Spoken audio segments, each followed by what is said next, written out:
आपके साथ मैं हूं मीनाक्षी जोशी। नमस्कार, आपके साथ मैं हूं ज्योत्सना पाठ। स्पोर्ट्स में, हेल्थ में, एजुकेशन के विभिन्न, शिक्षा के विभिन्न क्षेत्रों में, रिसर्च में, बिजनेस में, व्यापार में, कारोबार में, हर क्षेत्र में हमारे बच्चे विश्व विजेता बने, विश्व नागरिक बने। लंबे लंबे श्वासों के साथ सूर्य नमस्कार से लेकर के, और मैं देख रहा हूँ शीर्षासन, सर्वांगासन, नटराज आसन, ये जो हमारे बच्चे यहाँ पर कर रहे हैं, पूर्ण नटराज आसन, परिवर्तित आसन, पूर्ण चक्रासन, ऐसे वातायन आसन, ध्वजासन, डिंबासन, लंबे लंबे श्वासों के साथ ऐसे कठिन कठिन आसन जो कर सके तो वो तो ऐसे कर लें जैसे हमारे बच्चे यहाँ दाएं बाएं आप देख रहे हैं, युगल योग भी देख रहे हैं, पैर योगा भी चल रहा है और उसके साथ स्पेशल योगा प्रैक्टिस भी चल रही है। सूर्य नमस्कार से लेकर के और हमारे परंपरागत व्यायाम जो हमने कई बार इंडिया टीवी के माध्यम से दर्शकों को बताए कि योग रोग निवृत्ति के लिए तो है ही है, ये विशेष उपलब्धियों के लिए इधर हमारे कठिन कठिन आसन पैर योगा में चल रहे हैं, दाएं बाएं जो जैसे कर पाए। अब तो योगासन स्पोर्ट्स फेडरेशन भी बन गया है, इंटरनेशनल योगासन स्पोर्ट्स फेडरेशन का उत्तरदायित्व तो वो भी मुझे दिया गया है। हम आशा करते हैं कि बहुत जल्दी अब ओलंपिक में, कॉमनवेल्थ में, एशियाड्स में हमारा योग भी सम्मिलित हो जाएगा। और ये योगासन जो जितना कर पाए, शीर्षासन, सर्वांगासन और कठिन आसन मेरे दाएं और बाएं और आप देख रहे हैं। बच्चों को सुबह उठा करके खिलाइए, अच्छे से योग करवाइए, खेले बच्चे। यहाँ पर भी क्रिकेट से लेकर के, हॉकी से लेकर के, खो खो से लेकर के, अलग अलग प्रकार के, बैडमिंटन से लेकर के, कबड्डी कुश्ती से लेकर के, ये सब बलवर्धन के तरीके, एकाग्रता बढ़ाने के, शौर्य बढ़ाने के, पराक्रम तेजस्विता को बढ़ाने के ये तौर तरीके। जो जितना कर पाए उतना ये आसन। और जब बच्चों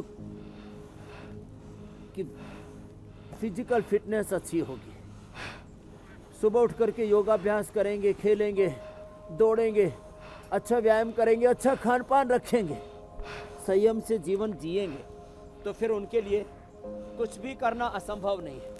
अभी तो आप देख रहे हैं यहाँ कठिन कठिन योगासन, युगल योग में पैर योगा चल रहा है और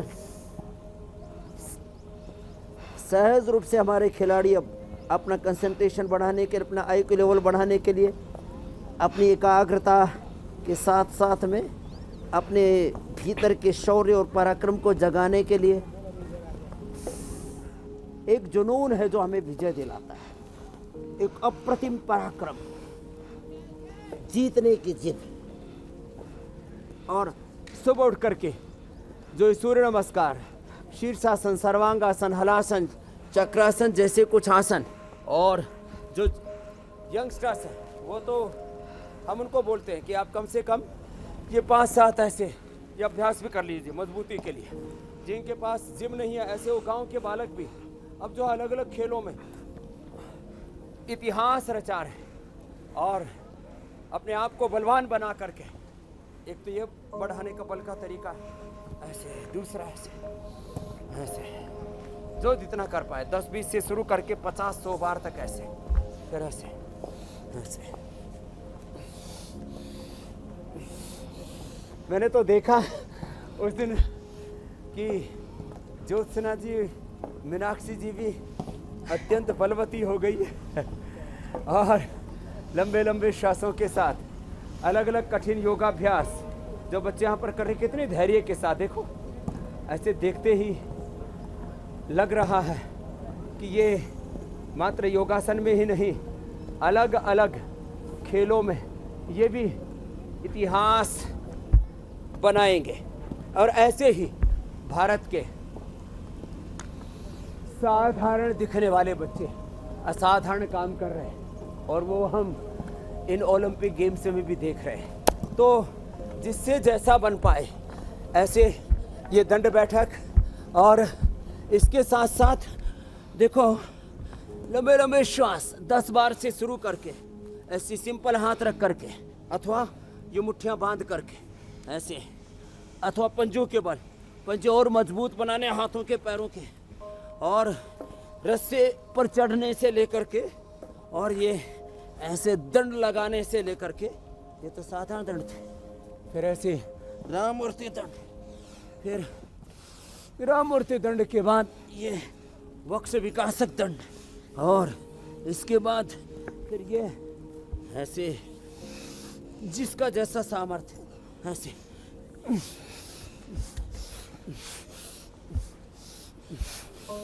ऐसे बच्चे जिस प्रकार से पुरुषार्थ कर रहे, पराक्रम कर रहे, ऐसे आज एक साथ कई प्रकार के योग के दर्शन हो रहे हैं यहाँ पर, और खेल से लेकर के, खेल भी एक योग है। जो भी कार्य हम एकाग्रता, प्रसन्नता पूर्वक, दिव्यता पूर्वक निष्पादित करते हैं, वो हर कार्य योग है। योग माने चित्त वृत्ति निरोध, मन के वृत्तियों को शांत करके, लक्ष्य केंद्रित होकर के, और जब हम जिंदगी में बड़ा मुकाम हासिल करते हैं, और वही हमें करना है। हमारी शिक्षा दीक्षा की परंपरा, शिक्षा में ऐसे संस्कारों का समावेश जिससे हम अपने बच्चों को विश्व विजेता बना पाए। स्पोर्ट्स उसमें एक फील्ड है। अलग अलग क्षेत्रों में जब विश्व के प्रथम व्यक्तियों की बात हो, तो उसमें हमारे देश के बच्चे वो प्रथम स्थान पर हो। उसके लिए सुबह उठा करके बच्चों को हमें फौलादी बनाना है, वज्र की भांति उनका शरीर फौलादी, और उनके इरादे इतने बुलंद हो, उनमें विजय की भावना ऐसी हो, उनमें इतनी अप्रतिम ऊर्जा हो। हम तो ऐसे जब से फास्ट कराते, तो देखो स्वामी जी, आप इतना सुपर फास्ट योगाभ्यास करवाते हैं और उसके साथ साथ आप बोलते रहते हैं। आपका शरीर, आपका मन, आपकी वाणी कितनी सधी हुई है, यहाँ तो हम लोगों की सांस फूल गई। आपस में ही हम इशारों से बात कर रहे हैं।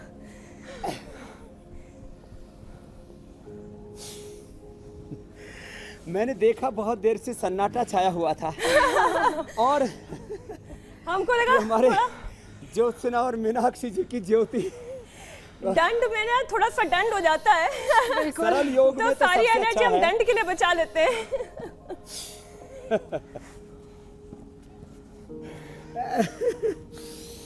ऐसे स्वामी जी, लंबे ये श्वास तो लेना। स्ट्रेंथ ये एक की मिनट बात ऐसे हुई। भी, मीनाक्षी जी जी जी जी बोले।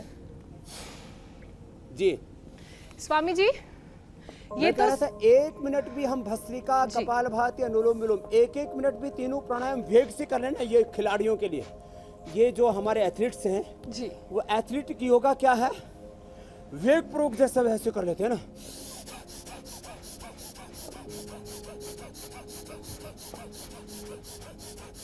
ऐसे वेग पूर्वक, तो ये युवाओं के लिए योगा, भस्त्रिका, कपालभाति।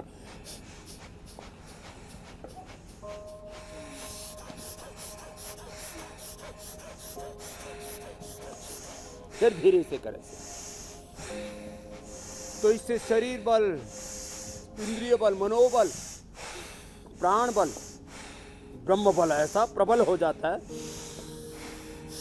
एक शब्द सुना होगा आपने, ज्योत्सना जी, मीनाक्षी जी, ब्रह्मास्त्र, प्राणो ब्रह्मेति वेचाना। जब ऐसे है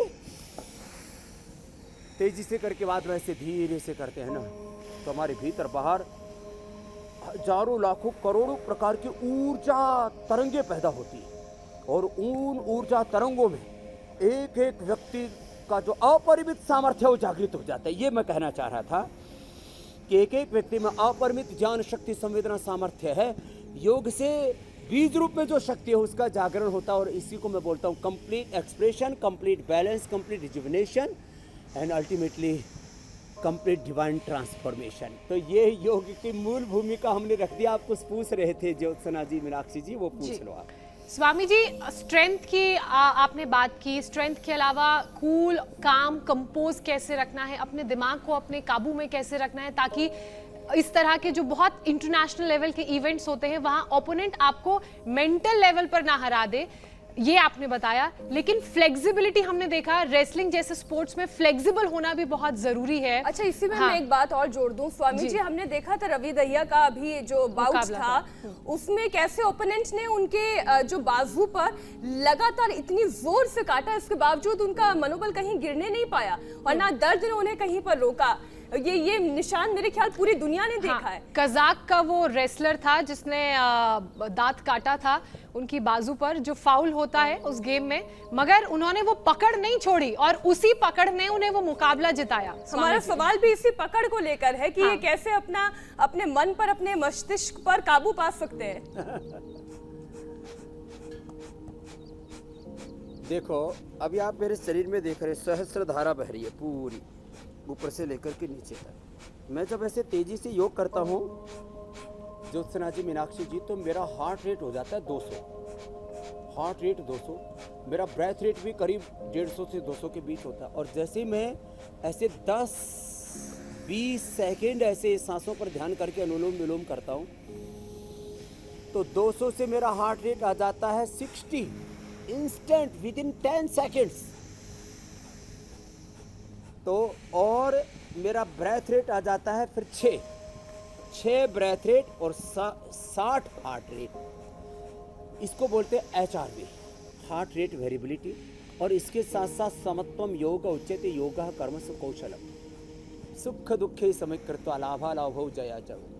मान अपमान, लाभ हानि, जय पराजय, अनुकूलता प्रतिकूलता, संघर्ष, और जीवन तो पूरा युद्ध ही है। योग पूर्वक ही युद्धस्व विगतत्व, इसको जीत सकते। तो क्या करता है योग? जब योग करते हैं ना, तब हमारे भीतर की, जैसे मैंने कहा ना, प्राण शक्ति, आत्म शक्ति इस तरह से जागृत हो जाती है कि ये तो आपने रवि दहिया का उदाहरण दिया, ऐसे ही महाराणा सांघा के शरीर पर 80 घाव थे, फिर भी वो लड़ते रहे। महाराजा रणजीत सिंह का के ऊपर कितने घात प्रत्याघात सहे उन्होंने। जोरावर फतेह सिंह हमारे छोटे छोटे बालक थे। ऐसे हमारे सामने कितने वीर बंदा बैरागी, गुरु नानक देव जी से लेकर के गुरु गोविंद सिंह जी तक 10 गुरुओं की पूरी जीवनी, उनका चरित्र, भगवान बुद्ध, महावीर, जितने भी महापुरुष, महर्षि दयानंद और स्वामी विवेकानंद, कितने ईंट पत्थर सांप जहर क्या क्या कहर बरपाए उनके ऊपर, लेकिन वो कभी विचलित नहीं हुए। इसलिए योग जो है ना, वो आपके भीतर अविचलन, किसी भी प्रकार का विचलन ना हो, ऐसा सामर्थ्य पैदा करता है। तो इसलिए सभी खिलाड़ी योगासन भी करें फ्लेक्सिबिलिटी को बढ़ाने के लिए, साथ में प्राणायाम और ये भ्रामरी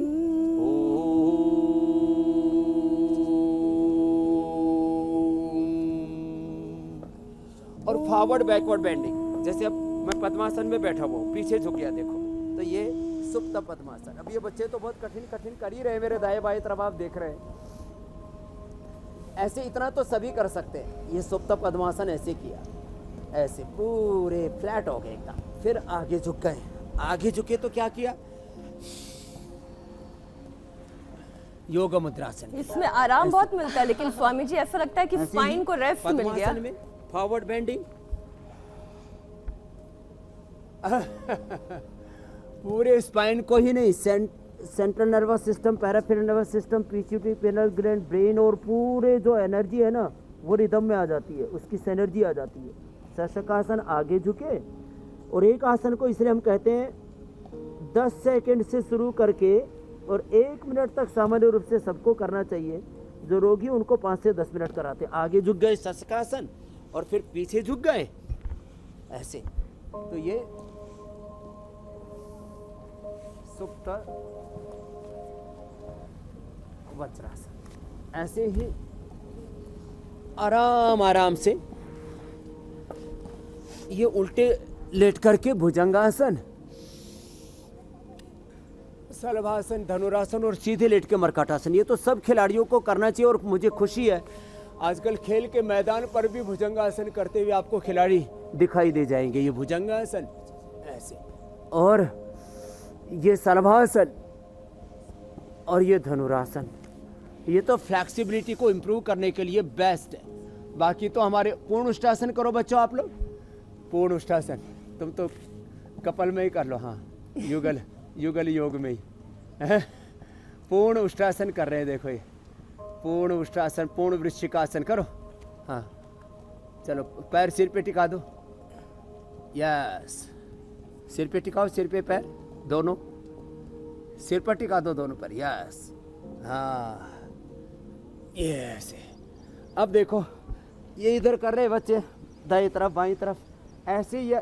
अरे जो इतना न कर पाए, पूर्ण उष्ट्रासन न कर पाए, पूर्ण भुजंगासन, पूर्ण धनुरासन न कर पाए, तो ये सामान्य भुजंगासन, शलभासन, धनुरासन, पूर्ण धनुरासन जो जितना कर पाए, मरकट आसन इतना भी कर लेते तो बॉडी इतनी फ्लेक्सिबल हो जाती है कि फिर उससे बड़े बड़े मुकाबले आसानी से जीत पाते हैं अविचलित रहते हुए। तो इसी को हमारे यहाँ योग शास्त्र में कहा, अथ योगानुशासनम योग चित्त वृत्ति निरोधा तदा द्रष्टुः स्वरूपे अवस्थानम। स्वरूप से हमारा विचलन ना हो, अपनी निजता में हम जिए, यही तो योग सिखाता है। अपने शरीर इंद्रिय और मन पर अपने पर अपना अनुशासन, आत्म अनुशासन ही योग, अथ योगानुशासन। और इससे हम अपने स्वरूप से डिगते नहीं, अपनी निजता से। और जो इस भाव चेतना में रहता है ना, फिर वो बड़ी से बड़ी विजय हासिल कर लेता है। तो आपने देखा होगा हमारे खेल के मैदान में क्रिकेटर्स हो, रेसलर्स हो, या अलग अलग प्रकार के गेम करने वाले हमारे। वैसे स्वामी जी अब ये मरकट आसन, पवन मुक्तासन, आजकल जो फिजियोथेरेपिस्ट हैं टीम्स के साथ या इंडिविजुअल खिलाड़ियों के साथ, वो भी योग को ही रेस्टिंग थेरेपी के रूप में बताते हैं। हमने इसी टोक्यो ओलंपिक्स में, मैं ताज़ा बात करूं तो देखा है कि एजिलिटी भी एक बहुत बड़ा फैक्टर है। स्ट्रेंथ, स्टैमिना, फ्लेक्सिबिलिटी के साथ आप अगर ओपोनेंट आप पर हमला कर रहा है तो आप उससे ज़्यादा तेज़ी से उसके हमले को रोक दें या उसे ब्लॉक कर लें। वो एजिलिटी कैसे आती है योग के जरिए? तो देखो एजिलिटी के लिए, जैसे मैंने आपको कहा कि हम योगासन के साथ साथ प्राणायाम, और प्राणायाम के साथ जब ध्यान करते हैं तब दो चीज़ें एक साथ आती हैं। योग पूर्वक युद्ध करना भी हमें आता है, अर्थात शत्रु हम पर वार कर रहा है, घात प्रत्याघात कर रहा है, तो हम उससे भी ज़्यादा प्रबल वेग से उसके ऊपर आक्रमण करें। ये मतलब कोई शत्रुता नहीं है, मीन्स ये तो काटने वाली बात पर ऐसा नहीं कि वो काट रहा है तो हम भी काटें। उसने काटा तो उसको इस तरह से उछाल दे हम, इस तरह से उसको पछाड़ दे हम कि वो भूल जाए। इस तरह से ये अनएथिकल प्रैक्टिस करना। और जो है ये सामर्थ्य आता है एकाग्रता से, अंतर्मुखता से, स्थित प्रज्ञता से। और स्थित प्रज्ञता के लिए हमारे शास्त्रों में कहा, स्थित प्रज्ञ से का भाषा समाधिस्थस्य केशव स्थित धेहि किम प्रभाषेत कम आसीत व्रजेत किम प्रजहात यदा कामान सर्वान पार्थ मनोगतान आत्मन्नेव आत्मना तुष्टः स्थित प्रज्ञस्तदोच्यते। तो ये बड़ी बात है कि हम लक्ष्य केंद्रित, ध्येय केंद्रित इतने हो जाएं, न्यायात पथः प्रविचलन्ति पदम ने धीरा उत्तिष्ठत जागृत प्राप्य वरान निबोधत कृतम में दक्षिण हस्ते जयो में सव्य आहेत अहम इंद्रो न पराजित। ये जो अजेयता है, अपराजितता का जो भाव है, वो प्राणायाम ध्यान से विशेष रूप से पैदा होता है। इसलिए मैं सबसे कहूँगा, सब खिलाड़ी, सब योगासन और तमाम तरह के traditional exercise, modern exercise, gym, जो भी करना उनको अपना खेल खेलने के साथ साथ डेली कपालभाति, अनुलोम विलोम, भ्रामरी, उद्गीत, ओंकार ध्यान, इसको कभी नहीं छोड़ें तो वो अजय रहेंगे, वो विश्व विजेता बनेंगे। ज्योत्सना जी, मीनाक्षी जी। स्वामी जी, अब हम सवालों का सिलसिला भी शुरू कर लेते हैं। बहुत सारे सवाल दर्शकों ने भेजे हैं और पहला सवाल स्वाति का है। स्वाति पूछ रही हैं, 2 साल पहले डेंगू और टाइफाइड हुआ था और तब से हड्डियां बहुत कमजोर हो गई हैं। आप इसे ठीक करने के कुछ उपाय बताएं।